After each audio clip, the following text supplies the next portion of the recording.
It was actually something I wanted to do when my kids were growing up, but they turned out fine. I never had the patience to do it with mine. With one of them being bipolar and the other one being severe ADHD, there's just no way. It says our stream is live. Mm-hmm. Yeah, but we'll start at 7. It's live. Okay, can you hear the music? Just a minute. I'm doing this because it says we're going to start at 7, so that's why. No it's music, on the but our voices are picking up in there. She says no music, but her voice is okay. Honey, at this point, we can't do anything.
Pyro, are you looking in the room?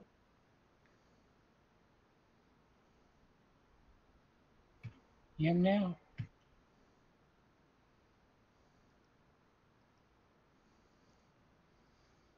Okay, it's 7 o'clock. Time to start the show. Welcome to Word from the Herd. Tonight's guest host is Pyro, who says she has a plan to change the world. Disclaimer, her plan may or may not involve explosives. Pyro, it's all yours. Hey, thank you. Just a second here.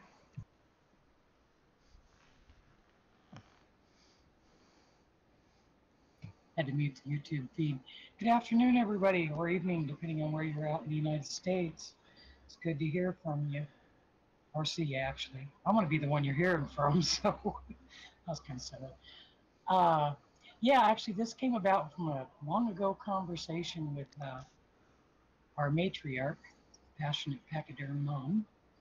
And one of the things we had talked about at one point in time was how you change the world. She and I used to have some very long conversations. Okay, is that better, Pez? About different things and about how to make changes in the world around you. And I'm one of those people that believe that, you know, be the change you want to see in the world.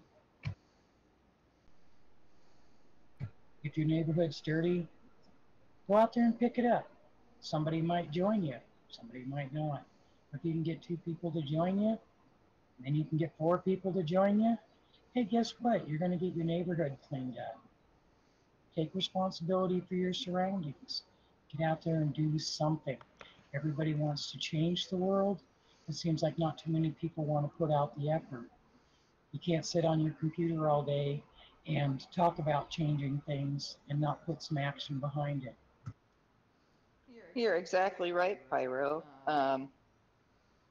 We've, as you've said, we've had many discussions about this, and one of the things that I always like to say is that, you know, the story of someone wants somebody to do something, but somebody thinks someone else will do something. And in the end, no one does anything because they don't bother to look in the mirror and realize that they're the someone they're waiting for. Exactly. Exactly. Well, we have somebody in our Discord chat that wants to get into the live stream with us. Okay, Figured I'll the take care of it. more the merrier. More the merrier. Yeah, and it's, sometimes it's just simple things that we can do, like picking up our neighborhood. I've done that when I've been out in places, just, somebody's garbage can overflowed or whatever, pick up the garbage. Start there. You'll be amazed at where, you can take that. Uh, then you can go on to things like, okay, say you are interested in politics, so you're not happy about what's going on in the world. Send emails, send letters, contact your politicians, you know, do something. Don't just sit there and complain about it. I've had several issues in my life lately that I've actually been reaching out to the politicians here where I live and trying to get some change effected, because that's how they know and remember that they work for us. Politicians work for us. We don't work for them. And we need to not only remind them of it, but we need to get involved in the process and get out there and have our voices heard. Hey, if you've got enough guts, stand on a street corner and hold a sign. Hold a sign for whatever it is you believe in, or something that you want to see changed. Let's start with save the puppies. Okay? We'll just use save the puppies for an example. Or here, we'll go with one better. We'll go save the poodles. How does that sound, Packy? Save the what? I'm sorry. Poodles. Save the poodles. Yeah, exactly. Okay, so go out in the street corner, hold a sign that says save the poodle. Save the poodles. Okay. Other people are going to join you. If nothing else, they're going to come up and talk to you out of curiosity. They might drive by and honk and show a little bit of support. Hell, stand on a street corner and hold an American flag and see what happens. You might get more support from people wanting to join in doing that than you think is possible. Exactly. The key thing is that one voice can wake up 10 people. 10 voices can wake up 100 people, and 100 voices can wake up the world. So be that one voice. A lot of people think that one person can't do anything, can't change anything, but nothing could be further from the truth. One person can do a lot. Exactly, they can, and that's the beauty of the power of 10. When I'm not on Discord or on YouTube, one of the things I do is I'm involved with a bunch of people that have taken that and they use their voice and they speak out, and they've not only changed their lives, but they've also changed the world around them for the positive. And that to me is a totally tremendous thing. To me, it doesn't matter, what your beliefs are, stand up for them, get your voice heard, do something. Don't just complain about it. Don't be part of the problem. Be part of the solution.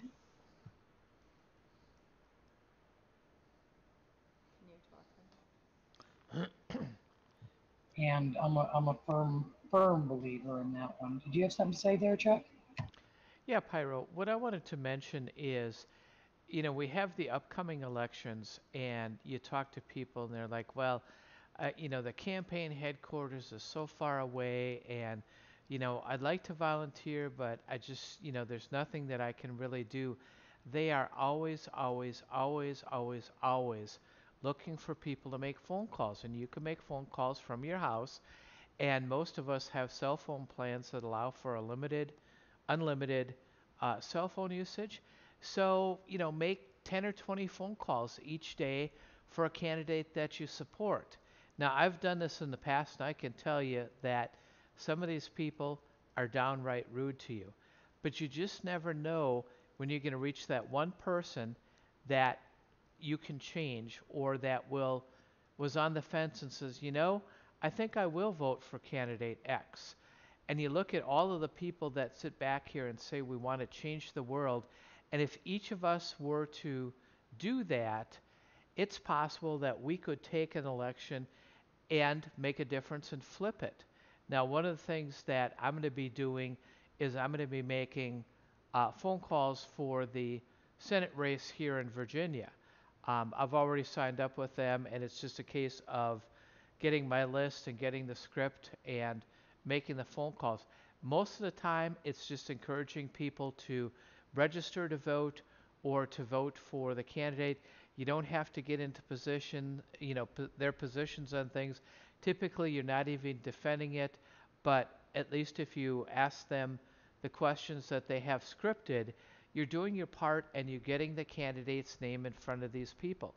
And sometimes that's all it takes. Pez made a comment in the Discord room. She said she's changing the world in her own little way. She has a huge garden, and when she harvests some stuff, she always calls a neighbor to come and get the extra. There you go. I mean, that's reaching out to one person, pay it forward. Hopefully the next person will do the same thing. Maybe they'll see somebody at a Walmart store who doesn't have enough money to pay for their groceries, and maybe they'll have an extra 20 bucks that they can just kick in towards it, and that'll make all the difference in the world. And you just don't know when you do something like that for somebody how that might change their life, how it might change their perspective on the world. So absolutely be the person that you want to see in the world. Right. The power of 10. And I've seen it work countless times. And I know one of the things that's a big thing for those of us in this Discord, is supporting our president. Even if you're in a district that's blue, you can make a difference by writing and calling your representatives and reminding them they work for you. And putting your opinion out there. It may not change their vote in the long run, but your voice will be heard. Go out there and stand up for a cause. Excuse me. Don't do it in a manner that's going to be negative or go toward violence. We don't need to use violence to stand up for our opinions and to carry forth change in the world.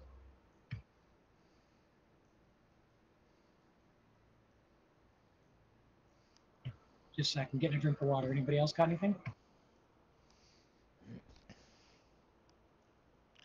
I think you make a good point, Pyro, and oftentimes with anything you do in life, it's taking that first step that's the hardest. So the first time you go ahead and you reach out to your neighbor, or the first time you pay forward, of you see somebody at the grocery store and they've got a couple of items and they've got 3 kids in tow, and you can tell that things are a little bit challenging for them, so you just go ahead and pay it. Or one of my favorite things to do is if I'm in the gas station or the Dunkin' Donuts and I see police officers or first responders or firefighters there, is I'll tell them, oh, that coffee's on me, and just put my money out there and pay for their coffee, pay for their donut, pay for their Danish. And oftentimes they look at me like, I can't believe it. I'm like, hey, thanks for everything that you do. You're underappreciated and undervalued, but I just want to let you know there are those of us out there that care. And it's amazing the expression you see on their face when you do that.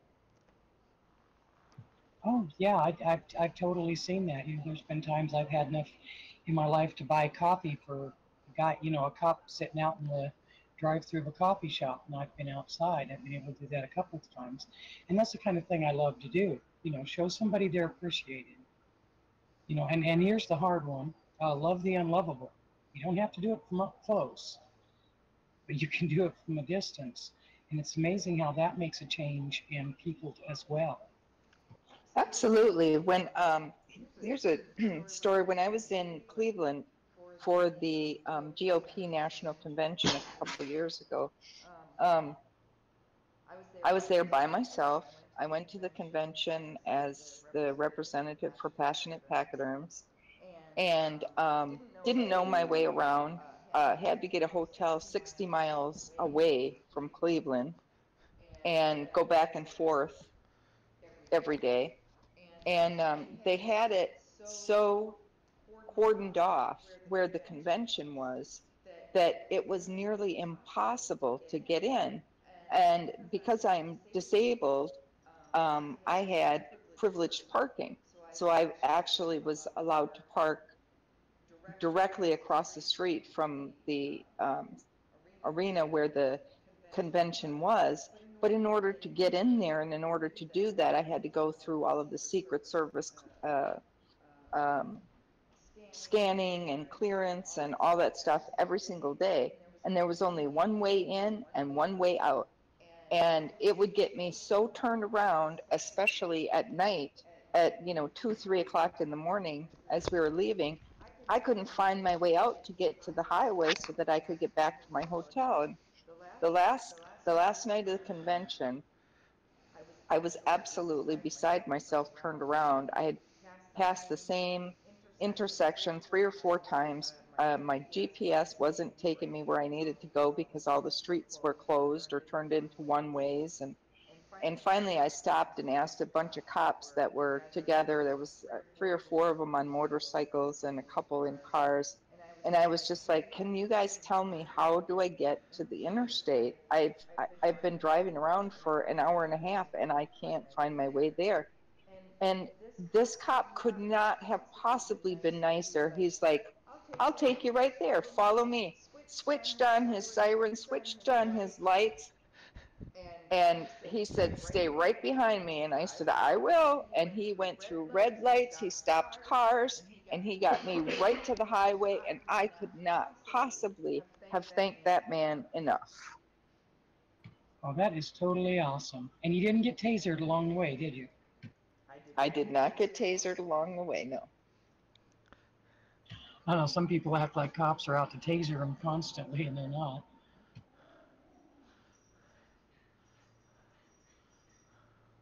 But, that was just one example of, you know, somebody doing something that they didn't have to do. I mean, that cop could have said, "Oh, go up there, take a left, then take a right or whatever." And I would have been just as lost as I had been for the last hour and a half, But instead, he said, "I'll take you right there." And he did. He didn't have to do that. True. That was a very kind gesture on his part. And that's the kind of thing, I love to see is people being kind to each other. And I have to say that during the whole week that I was there, um, I have never seen police officers, first responders, um, pretty much everybody, the Secret Service, everybody was so incredibly respectful and nice to each other. No one was crabby, and it was hot as hell. I know it was like in the high 90s. And so, nobody wanted to be outside, and it was incredibly miserable outside. It was hot, but all of the beverages and everything like that, they had set all that up outside. And the people were just very kind to each other. They were nice, they were respectful. The Secret Service people were, they were out there with the dogs, had to sniff the car inside and out, you know, um, do the whole TSA body scan thing. And every day I was bringing in this suitcase full of, had my laptop in it and everything I might need for the day. So, of course, that all had to be scanned too. But everybody was just nice. They were patient and everything. And from what I understand, and, I wasn't there, but from what I understand from newspaper articles and people talking about it, it absolutely was the opposite in Philadelphia at the Democratic convention. People were crabby, people were short-tempered, people were snotty to the police officers, to the Secret Service people. And even at the Republican convention, the few Secret Service people that I spoke to, they said they'd much rather any day be at a Republican convention than at a Democratic one. That's a very nice segue into my next little thing I was going to bring up tonight. I don't know how much you guys have been watching the mainstream media. I tend to avoid it and just catch little YouTube clips because I ain't got the time to watch an hour video to get 5 minutes worth of news. But anyway, one of the things that's been fascinating me lately is how the Democratic Party, with the walkaway movement, is imploding on itself. And they're desperately clinging to all these crazy ideas to get rid of Trump, including things like I saw one article on Facebook earlier. I didn't watch it about the headline was there's going to be a coup in the next 72 hours and Trump's going to be beheaded on the White House lawn. And I had to laugh Oh because my that's how God. crazy it's fucking getting. Yeah, I'm totally serious. Chuck heard a good one today on Rush Limbaugh Yeah. that the Democrats have decided. Now, you know, they paid people for this. They paid a focus Right. group. They paid, they paid any number of different people to come up with taglines for, what they're going to stand for and whatnot. You know, how Trump says, make America great again. Well, the Democrats wanted desperately to come up with a slogan for the Democratic Party for this election. Guess what they came up with? What? For the people. That was it. For the people. Now, what have the Democrats done for the people recently, other than Maxine Waters shooting off her mouth? And they come up with a slogan like, for the people. And you have to, it begs the question, with them deciding that that was the one they were going to go with, what were the ones they shut down? I'm imagining there weren't very many high quality entries into that contest. Well, I was thinking a couple were, we ain't got crap for policy, but vote for us anyhow. Vote for us because we aren't Trump. Vote for us because we're the Democratic Party and you owe us. There's any number of them that I could come up with that were probably a close second or close third. I've got one. I like that. She should have won. How Oh my about gosh. you owe us? We gave you welfare, damn it. Now vote for us. Well, I was just glad to see that they spent some very good money doing research and test marketing and stuff to come up with such a lame slogan. You know, it just goes to show that they aren't even a party of ideas anymore. They can't even come up with a decent slogan.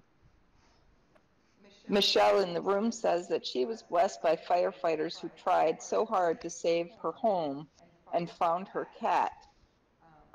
They got a home cooked meal. She says, let's remember people who risked their lives. So I just wanted to read that before we went too far down the Democratic slogan road. Yep, and I remember when all that happened, and yes, she did, and they enjoyed it. But yeah, I'm thinking somewhere along the lines of you owe us because she was supposed to win, or we were robbed. You know, yeah, it's when you stop to think about it for a minute, all the ridiculous things that they must have shot down in order to come up with something as stupid as for the people. My question to that would be, what for the people? What? Exactly. Oh, wait, you're for the people unless they don't agree with you, then you're against the people. Actually, anybody who doesn't agree with them are not even people. Right? Yeah, we're just deplorables. We're what was the? We're smelly hillbillies from Walmart. Oh, yeah, I heard about that one. That was funny.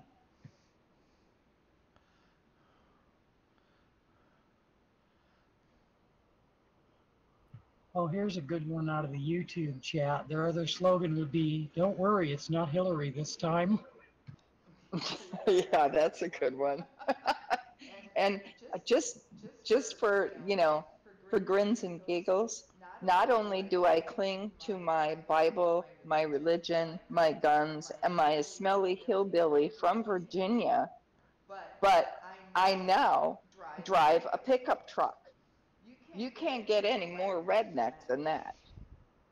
Go Packy! I asked her if I could put a gun rack in the back window, and she's like, "Sure, why not?" Oh yeah, and put a like a replica AR-15 in it. I'm gonna put two flag holders in the back bed of it, and I'm gonna fly one rebel flag and one American flag. There you go. Just because it's gonna piss a lot of people off around here. Yeah, that would start a whole other thing with me as far as a soapbox rant to get onto. Hey, go for it. It's your show. Yeah, true, but I don't want people falling asleep on me. Um, yeah, the Democratic slogans are great. And actually, I hate to see the division in this country, and we know it's coming from the mainstream media because they're not giving the whole story. But people sit there and take part of it and run with it and don't do any research and don't look around at what's going on in the world. And to me, it's frustrating to have all this hate because okay, I'm 55, and I have never seen so much hate toward a president in my entire life.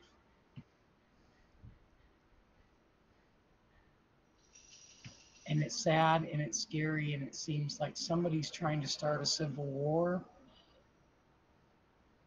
and that scares me, because we know that what would happen in this day and age, it would not be like the first civil war. Well, the thing with the rebel flag and stuff and the statues and everything, I mean, that was just the Democrats' way, the Antifa way of showing their hate and discontent for Trump. And they just sort of, what do they call that? They transferred it over to the um, the figures of the South, the generals and whatnot, and the statues that are erected here. And because so many of our elected officials are completely gutless wonders, they refuse to stand up for those things. And here in the South, it's not about your politics. It's not about racism. It's about blood. These people's Right? ancestors, many of them, fought in those wars, and they're proud. They're proud to tell people that they did. And in the South, it's a whole different ball of wax when it comes to the Civil War.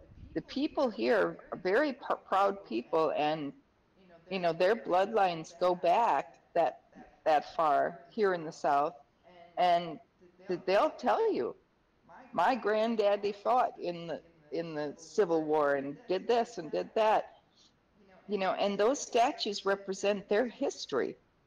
They don't represent racism to them. They don't care about that one way or the other, but they do care about their history. And when those statues are defiled and covered up and removed in the middle of the night like they're bad or evil, that shames their history, and it hurts them as Americans. Yeah, I agree with you. I had ancestors who fought on both sides of the Civil War. I had one branch of the family tree that was part of the Underground Railroad, and they were stealing slaves from the other branch of the family that were slaveholders. I mean, it happens. They're messing with everybody's histories, and they need to leave it alone. To me, if you destroy your history and destroy your past, you're doomed to repeat it. And there's things we really don't need to repeat. Also, there's a great comment in the YouTube chat. Backing up a little bit here because we can do that. Give us your guns. We'll give you a food box. Oh, that's a good one. And Nitro in the Discord chat says that a good slogan would be hate conservatives. He says at least that would be honest. Right. Nobody, neither side or neither political party is innocent in what's going on in the world. Okay, it's the political parties, it's not the people. And that's the sad part. People don't realize that they have the power to vote people in and out of office. I think there should be term limits on all politicians. If the president has a term limit, then Congress and the Senate should have a term limit. Otherwise, we should remove the one for the president. Let's make it fair. Pyro, just to back up a little bit about your comment on the hatred of the president, I think we'd be doing a disservice if we didn't mention that there was also a lot of hatred for Barack Obama. Now, I think we tend to maybe discount it a little bit because we don't feel that the hatred was quite as extreme, and it maybe wasn't, but there was certainly a lot of people out there that were expressing hatred of Barack Obama. So it's not like the conservatives are lily white and innocent on the hatred part. No, they're not. And anybody that was on, I mean, I wasn't happy Obama was elected. He wasn't the candidate I wanted. But now in hindsight, I realize the candidate I voted for at that time wouldn't have done us any favors either. You're absolutely right. I mean, Romney wouldn't have been any better than Obama. And anybody who thinks that he would have is fooling themselves. Right. So it's to me, I think it's the deep swamp thing. You know, like Trump's trying to drain the swamp. He's trying to do the right thing. He's trying to make America great again. And we need to back him on this, regardless of which side we're on. If you believe in this country, then do something to improve it. Don't go out and set fire to trash cans and break Starbucks windows to prove a point because you're all pissy about it. Get involved in the political process and also be an adult about it. You don't have to be, you know, violent and crazy, but we know where those groups are coming from because you talk to some of those people and they have no clue what they're even out there protesting. Right. You are not going to see a patriot or a conservative or a Republican taking a dump in the street in the middle of a protest. That is not going to happen. You will never see that happen. Additionally, you will never see a protest at which conservatives, Republicans, patriots attend that they leave the grounds on which they hold that protest a mess. When we leave it much cleaner and better off than when we arrived. And that cannot be said for the other side. True. I'd seen the pictures. And that's just abominable to me. Hang on, there's a little thing here in the chat I want to read that somebody posted. It says, we will never fix a rigged system by relying on the people who rigged it in the first place. And that's a Donald Trump quote. And I love it because it's true. We do have a rigged system. And the sooner we realize that and break out of that, the better off we're going to be as a country. Maybe we'll get to where we're getting along and there's not so much hatred and stuff. I mean, families are breaking up over politics, which to me is ridiculous. We can't have civil discourse anymore. You have a family member, you say, okay, I supported Trump in the election, or you get accused of supporting Trump in the election, and then there's a big fight within the family and stuff. It's just right now it seems like everything is designed to foment hate, and there's way too much of that in the world. And we need to get back to, and this is just my opinion, as I was saying earlier, we need to get back to the simple things and doing things. You know, let's start out with be kind to your neighbor. For starters, learn who the hell your neighbor is, put your phone down, and go talk to him. I mean, I live in a beautiful neighborhood that I know my neighbors, and they're awesome people. Well, I have to say, we've lived in the same house for 2.5 years now. We don't know our neighbors' names. I mean, we're separated by, a couple acres, but it's definitely an upscale subdivision. We don't know our neighbors' names. We've tried to introduce ourselves and gone around and knocked on doors a couple times for various different reasons, but they're not very welcoming. They don't seem real interested. So, but that's just the way things are today. But if you make the effort, you never know. True, you don't know. We in my neighborhood, there's a gentleman who, when a new family has moved in, he goes over with a little 3x5 file card, and he gives you his name and address and phone number, just in case you ever need it for anything. And then he gets your information. He finds out who all lives at your house. He's kind of like the neighborhood watch dude, is what we call him. And he's pretty awesome. I love the way he did that. That's a great idea. Yeah, I thought so. He is an awesome man, and you know that if you let him know, hey, I'm going to be out of town for the weekend, your house is going to be watched. Well, and that's nice if you live in neighborhoods where the houses are closer together like that. That's the good thing about that. True, it is. I think the more, well, I don't want to be on top of neighbors, but I don't want to have like acres and acres between the neighbors, because you never know when you're going to need a neighbor to call 911 for you, because you can't. And I grew up in I make jokes and say it's a ghetto, but it was actually more of a barrio, and we had that system. Everybody pretty much knew everybody else, and whose kids were whose, and we all got in trouble at the same time, regardless of whose parents it were. And I kind of miss that people have that opportunity now to be a part of other people's lives. We're so isolated and insulated. Exactly. And that does seem to be a problem in the bigger states.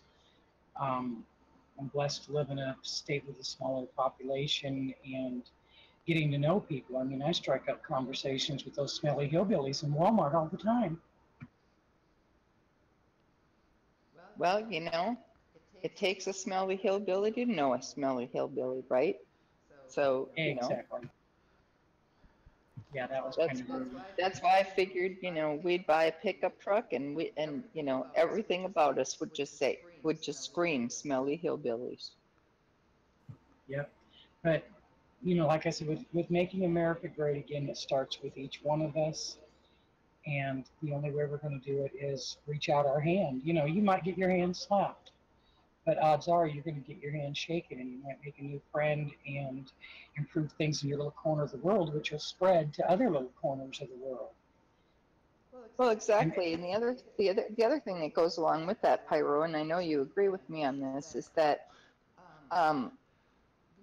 Trump is trying to drain the swamp, but a lot of people are depending solely on him to do it. Exactly. I know everybody's heard me say this before, but he cannot do this on his own. And the power is and always has been with us. Each one of us. We've just forgotten how to wield it. We've allowed those elected officials to think that they're the ones that are in charge. One of the things that I was talking about today was they're having all of these hearings with Stoke and his girlfriend and everything else. And those up on the Hill are deciding which of these hearings are going to be allowed to be private and which of them are going to be public. I say, unless national security is threatened, and I mean literally threatened, I'm not talking about that somebody's phone number gets accidentally put out there. I mean for real threatened, national security. More than 100 people's lives are put at risk. I say all of those hearings should be public, and we should know what's going on, because it's in those private hearings where they cook up these ridiculous schemes. And it's in those private hearings where they figure out how to fund these ridiculous schemes. And it's in those private hearings how they figure out how they're going to lie to the American people and manipulate us into going along with these ridiculous schemes or believing what they tell us. So the way I see it, we all need to not be screaming about whether or not these people are actually being brought in to testify in front of Congress, because Congress is powerless. Right. Congress cannot send these people to jail. Congress cannot punish these people. Congress can't do anything to these people. These hearings are a waste of time and energy. Nothing will ever come of them. Hillary Clinton will never be charged with anything. James Comey will never go to jail. The FBI people involved, nothing will ever happen to them. Mark my words, it won't happen, because they protect each other. And that's why they're allowing most of these things to happen in closed hearings.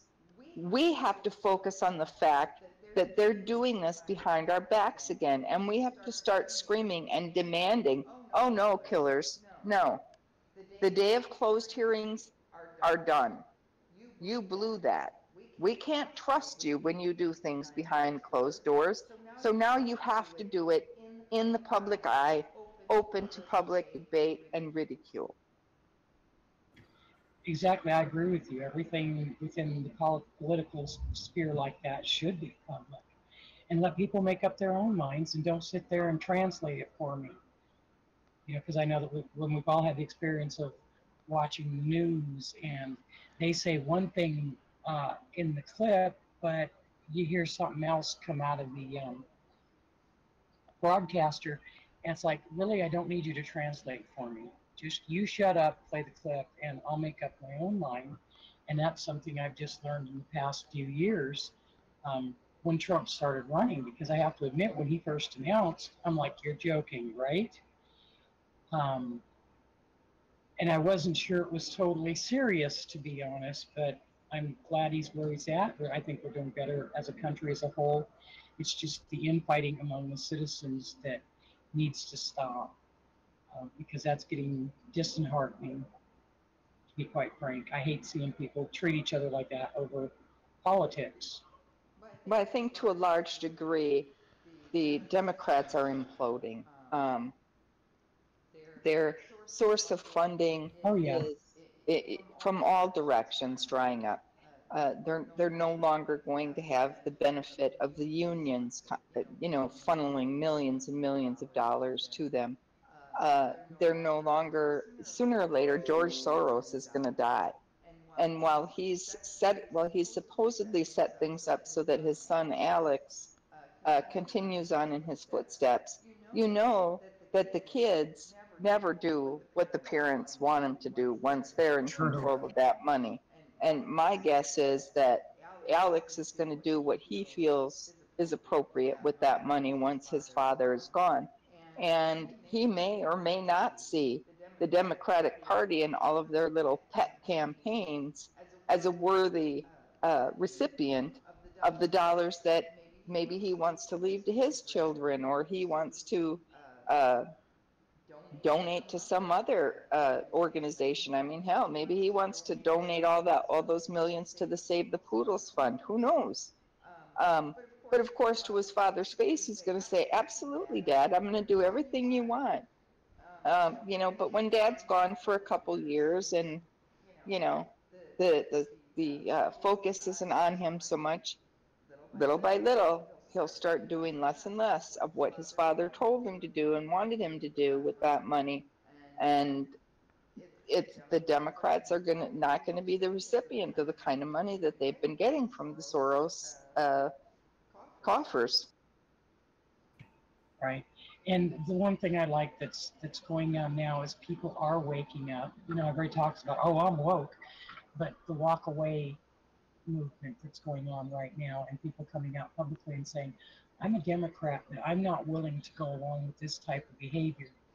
And that's an important thing too, is saying, I'm not willing to watch this go on or be a part of it, and I'm out of here. Exactly. I mean, there are Democrats in this country who don't agree with the Antifa stuff, who don't agree with the Maxine Waters rhetoric, that sort of thing, who find that distasteful and reprehensible. Well, those people need to stand up within their own party and say, I don't want anything to do with that. That is distasteful. It is reprehensible. And I don't want to be associated with an entity that allows that. And until the Democrats out there who are fine, upstanding citizens decide that they don't want people like Maxine Waters speaking for them, and they speak up, that stuff is going to continue. Exactly. And if you let it continue, you are consenting to it. It's really not going to matter whether the Democrats who don't believe in what the Democrats are doing now, if they stand up and shout from the rooftops. It's the same as the conservatives when they shout from the rooftops at the Republicans on how they should vote. They're going to do whatever they want to do anyhow. Now, that doesn't mean that you shouldn't stand up and shout from the rooftops, but to expect either of the parties to change just because some of us are shouting from the rooftops, that's not going to happen. The only way it's going to change is with our votes. Exactly.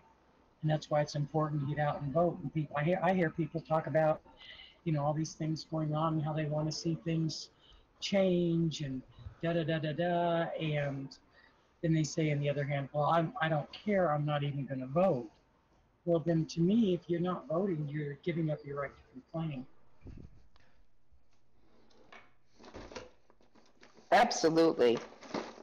If you didn't vote in this last election and you're online complaining and whining and bitching about the way things are, whether it's with Trump or the Democrats, you better just put a sock in it because it's your fault. Had you voted and other people like you'd voted, the outcome might have been different. I tend to believe the outcome went the way it was supposed to. Excuse me, I really ought to quit smoking here. Thank goodness it went the way it did, because because I was convinced up until they announced Trump that somehow or other that sneaky wench was going to pull out a victory. And I just remember sitting there in shock watching the returns going, he's doing it. And it gave me some hope for America, and that's what I want.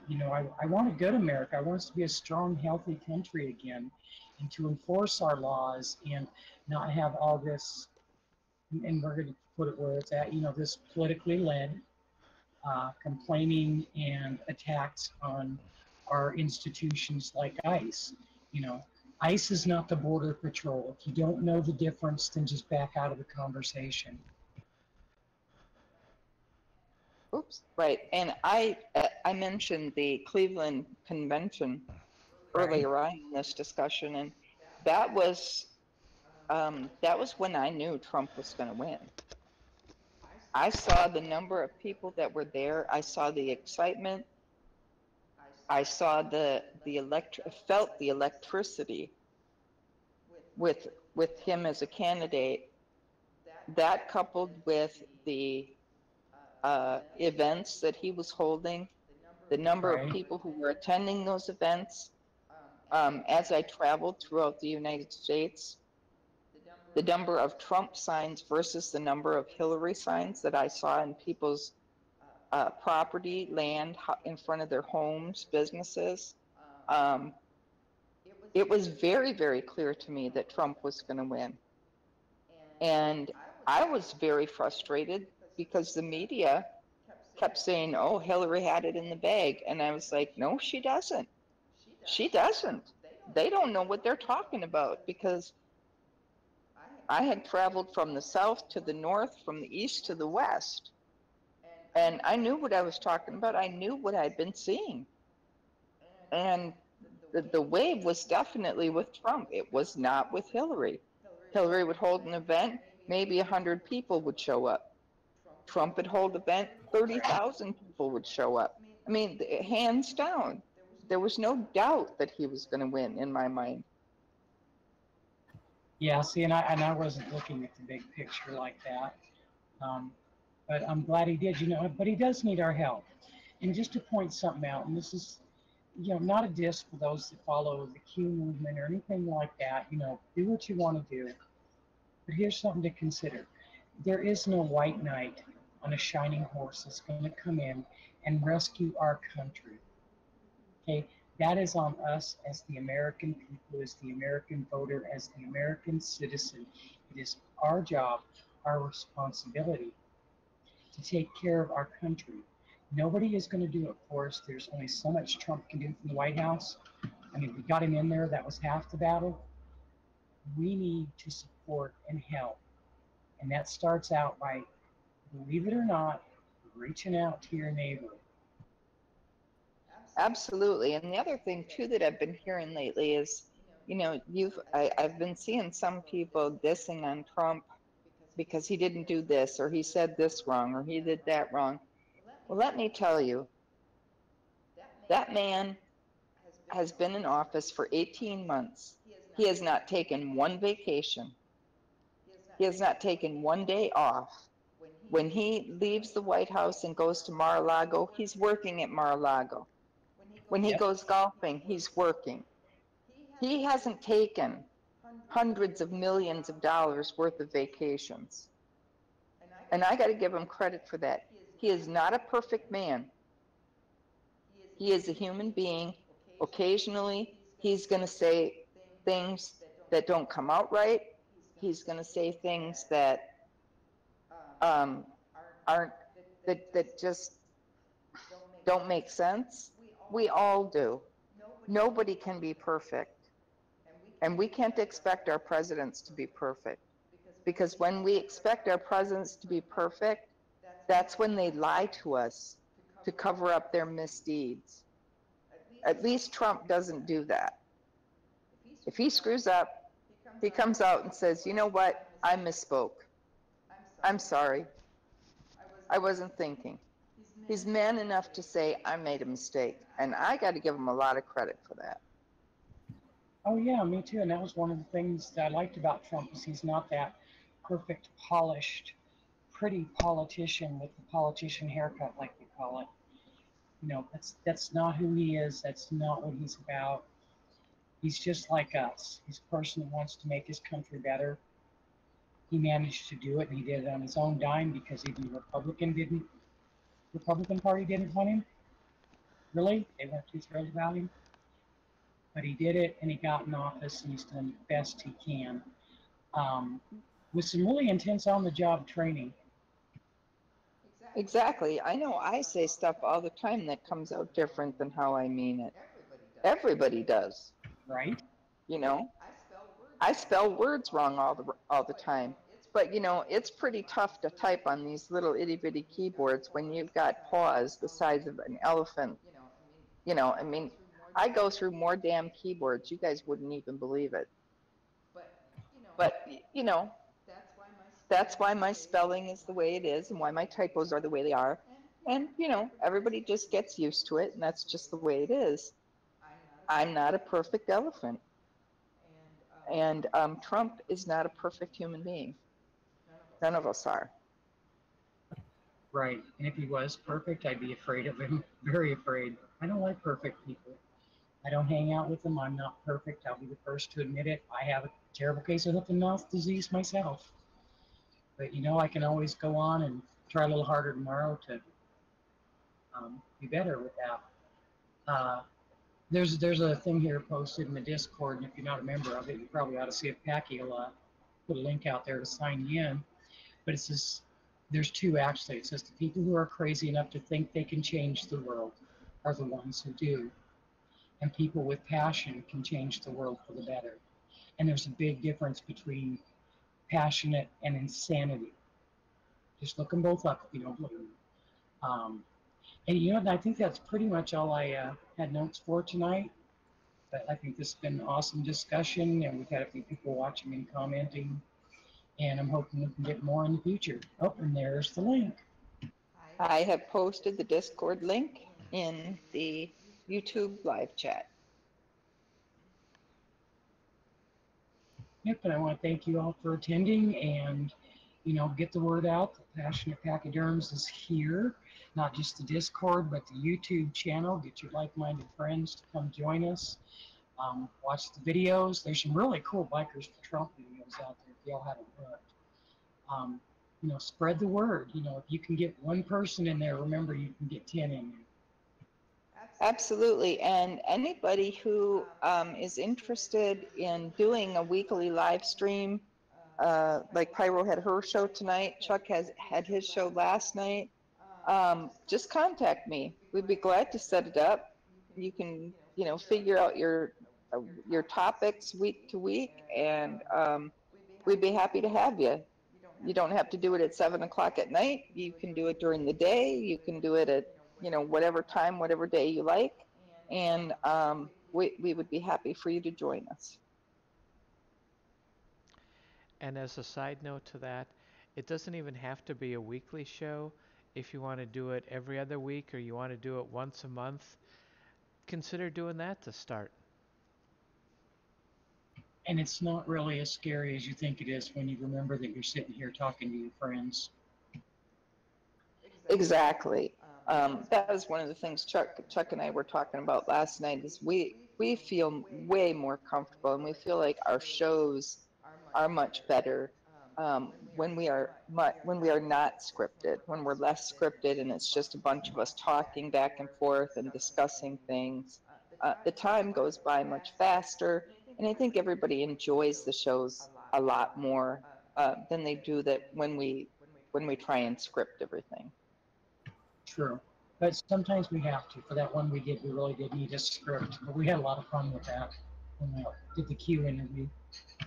Yeah, the Q interview, that one had to be scripted, but yeah, that was pretty funny. Yes, and this show tonight was brought to you by Totally No Script Pyro, who is going to go ahead and sign out and let Becky and Chuck sign off themselves. Thank you all for showing up. Oh, yes? Pyro, I just want to let everybody know that some of the herd members have brought up the idea of us doing a Jeopardy style show here on Word from the Herd. Oh, yeah. With regard to, recent events, politics, whatever, whatever the category may be. And we'd really like to get that started. So anybody who's interested in helping out with that, again, please contact us, and we'd be happy to put you in touch with people who are planning that. Yes, I'm looking forward to that Jeopardy myself. Anyway, and that's all I've got here. I'm Packy Mom and saying goodnight for the night. Night, Mom. Night, John Boy. Night, Packy Dad. Good night, everyone.